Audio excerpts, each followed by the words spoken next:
कुष्ठ रोगीलाई निको पार्नुभयो, पक्षघातलाई निको पार्नुभयो, मरेकालाई जीवित पार्नुभयो। त्यो वचनले के भन्दैछ हामीलाई? हामीलाई के भन्दैछ? तिमीहरू यदि विश्वास गरे भने, कसले विश्वास गरे भने? हामीले विश्वास गरे भने को भन्दा ठुलो ठुलो काम गर्नेछौँ?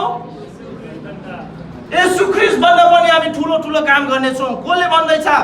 आफै येशू ख्रीष्टले भन्दै हुनुहुन्छ। बुझ्नु भने त्यही भएर यदि हामी उहाँको ठुलो ठुलो काम गर्नु छ भनेपछि तपाईँले एफिसी 2:5 मा हेर्नुहोस्, यहाँ के लेखेको छ? तिमीहरूमा यस्तो मन होस् जो ख्रीष्ट येशूमा थियो रे।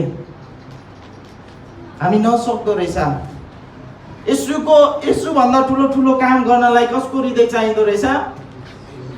हजुर, येशूको हृदय जस्तै चाहिन्छ। येशू ख्रीष्टले के गर्नुहुन्थ्यो?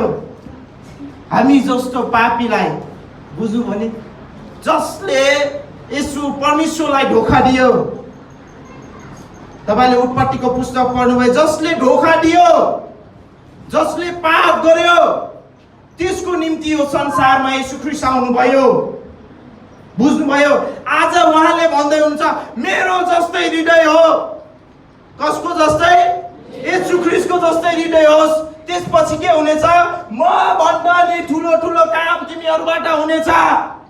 मैले गरेको ठुलो ठुलो काम हुनेछ।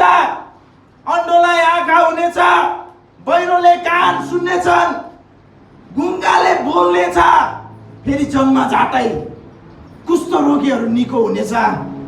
12 वर्ष बग्ने रगत स्त्रीहरू के हुनेछ? चङ्गाई हुनेछ। कसरी?